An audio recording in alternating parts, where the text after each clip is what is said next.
Le PPF prêt à regarder au sein de la CTA. Responsable du PPF initial, donc le niveau de M. Nico pour pas de responsabilité sur le PPF, puis on parle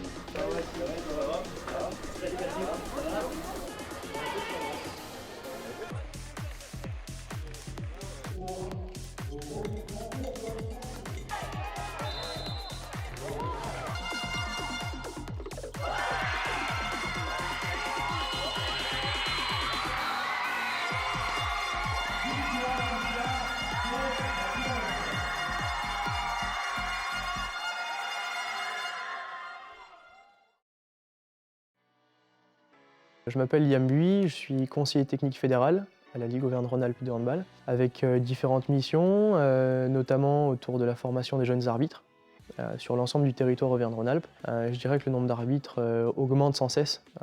On voit de plus en plus dans les comités départementaux, dans les clubs, des jeunes arbitres qui sont investis, qui veulent venir essayer, qui s'engagent en formation et qui s'engagent vraiment dans un parcours par volonté. Dans le recrutement, je ne vais pas dire qu'il y a des défis. Enfin, on arrive toujours à trouver, à mobiliser nos jeunes et également nos entraîneurs qui font en sorte que pendant les séances, quand il y a des oppositions, surtout en fin de séance d'entraînement, que ce soit les joueurs à tour de rôle qui tournent pour pouvoir arbitrer. Alors il y en a qui sont très à l'aise, il y en a d'autres qui ne le sont pas du tout.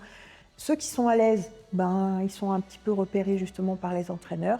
Et puis, voilà, les week-ends, on essaie de les mettre sur des matchs pas compliqués et on les accompagne. Et ceux qui ne sont pas à l'aise, on les laisse tranquilles. Peut-être que ça viendra d'ici quelques temps. Je pense qu'avant tout, ce qui intéresse un licencié quand il s'engage dans un club de handball, c'est de jouer. Donc forcément, les clubs s'organisent pour permettre à chaque licencié d'avoir la meilleure offre possible quand ils arrivent dans leur structure, ce qui est totalement compréhensible et d'ailleurs c'est l'essence même du handball. Certains clubs encouragent fortement une dynamique autour de la formation des jeunes arbitres, encourager le rôle d'arbitre, initier au rôle d'arbitre dès le plus jeune âge.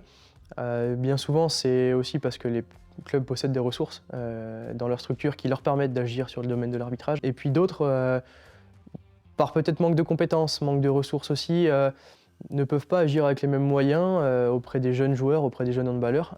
Et du coup, ils restent un petit peu méfiants, on va dire, peut-être de ce point de vue de l'arbitrage, où c'est peut-être quelque chose qui est compliqué de prime abord. Et puis en fait, finalement, quand on s'y intéresse, on s'aperçoit que tout le monde peut apporter ses compétences à un jeune handballeur, des compétences de joueur, mais aussi des compétences d'arbitre, d'un point de vue lecture du jeu, d'un point de vue sanction, d'un point de vue geste. Et finalement, on s'aperçoit aussi que c'est pas une tâche qui est forcément inatteignable. On a toujours tenu à avoir des jeunes arbitres parce que, comme il est dit dans le sport, s'il n'y a pas d'arbitre, il n'y a pas de match. On a eu une école de handball il y a quelques années en arrière qui était un petit peu nombreuse, enfin on avait pas mal d'enfants.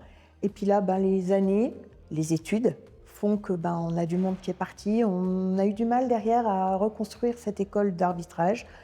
Et puis là, ça fait 2-3 ans qu'on, ça y est, on s'y remet et compliqué, mais parce que les jeunes jouent également, arbitrent, donc faire des choix à cet âge-là, c'est compliqué. Quand on était plus jeune, genre au tout début, quand on a commencé, ils faisaient pas mal de formations pour les jeunes arbitres. Voilà, ils nous désignaient sur des matchs qui pensaient qu'on était capable de siffler. On avait des suiveurs qui, franchement, nous formaient bien. Et après, c'est eux qui nous ont fourni des tenues et tout pour arbitrer à l'extérieur. Moi, je trouve quand même ils sont très investis. Ouais, franchement. Parce qu'on a eu beaucoup de formations et quand même, pour être au sein du coup de Visile, c'est quand même un petit club. Et on a eu beaucoup de formations, beaucoup d'investissements, des petits QCM des fois de temps en temps. Ouais, des petits tests. À l'époque, beaucoup d'arbitrage, etc. Avec un cadre qui était posé tout de suite, quelqu'un qui nous suivait, pas de problème, vous sifflez. Beaucoup d'apprentissage un peu spécifique et tout ça. Ouais. Donc ils sont investis. Dans notre club, il doit y avoir pas mal d'arbitres. Il y a une école d'arbitrage qui en fait forme les arbitres et qui arbitrent donc dans le club et après ils peuvent monter les échelons. Ouais, voilà, il y a une école d'arbitrage du coup au club de Montélimar. Et nous, on nous appelle quotidiennement, donc les week-ends où on joue, on essaie d'arbitrer aussi pour notre club. En fait, ils nous ont accueillis de base avec une mutation, on devait la payer. Et là, du coup, c'est un peu la monnaie d'échange pour... c'est leur rendre l'appareil en fait. Et puis c'est aussi du respect. Alors, ce qu'on appelle la CMCD, c'est tout simplement la contribution mutualisée des clubs au développement. On va dire un peu le pot commun dans lequel les clubs s'investissent pour le bien-être collectif, pour le bien-être du fonctionnement de leur structure aussi, d'un point de vue de l'arbitrage, d'un point de vue des techniciens, d'un point de vue des diplômes, de l'engagement associatif. On demande à ce que des jeunes arbitres soient formés dans chaque club évoluant sur les niveaux nationaux, régionaux, qu'il y ait des encadrants de l'arbitrage aussi qui puissent être formés pour dynamiser un petit peu le projet de l'école d'arbitrage du club, accompagner les jeunes arbitres. Je pense qu'on se trompe un petit peu dans la valeur qu'on accorde à cette CMCD. Cette CMCD, elle devrait encourager chacun à s'investir pour le pot commun, comme on le disait tout à l'heure.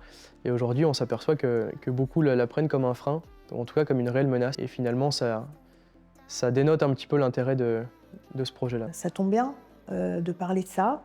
Nous avons récupéré une ancienne joueuse qui était à Chabeuil, qui est partie dans un club voisin, puis qui est revenue à Chabeuil, qui avait démarré l'arbitrage à Chabeuil, qui l'a continué dans le club voisin, et puis qui là, cette année, monte aussi en grade. Et en fait, la CMCD fait que cette jeune joueuse, pour les arbitrages de cette année, arbitre pour le club voisin, donc ces arbitrages comptent pour le club voisin. En revanche, c'est le club dans lequel elle est licenciée cette année, en l'occurrence Chabeuil, qui paye sa formation. Donc, il y a des choses qui me semblent un peu curieuses. Normalement, elle devrait être bénéfique, cette mesure. Elle devrait vraiment être bénéfique.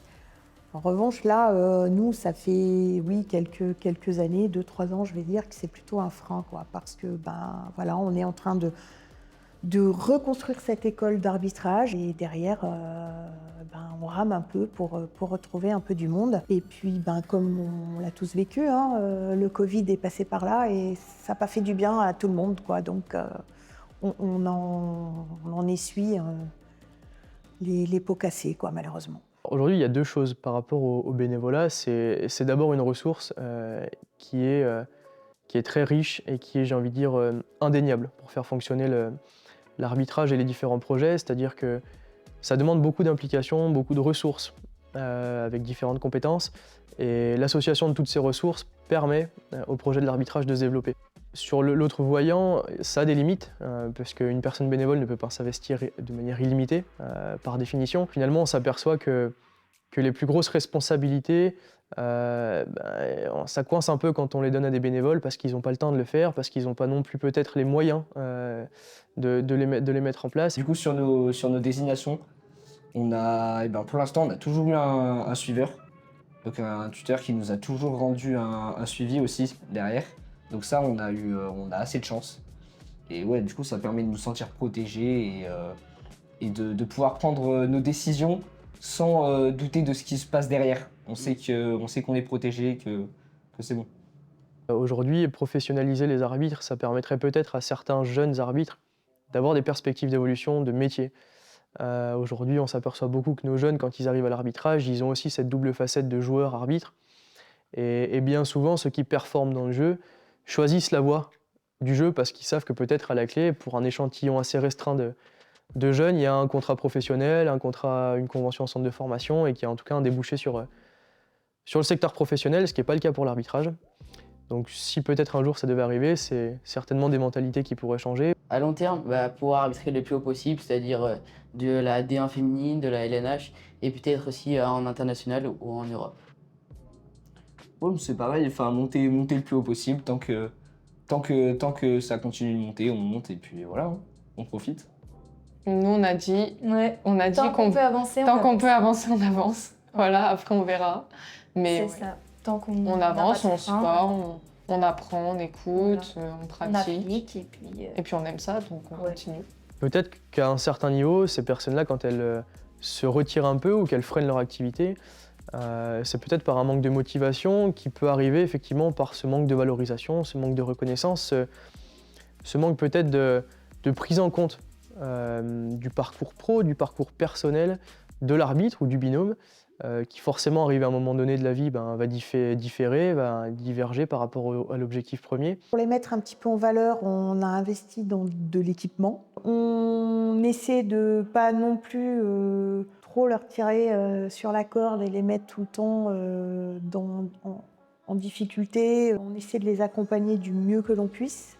On a des jeunes là qui sont passés sur la deuxième phase de saison sur de la désignation, donc qui vont arbitrer d'autres clubs que Chabeuil.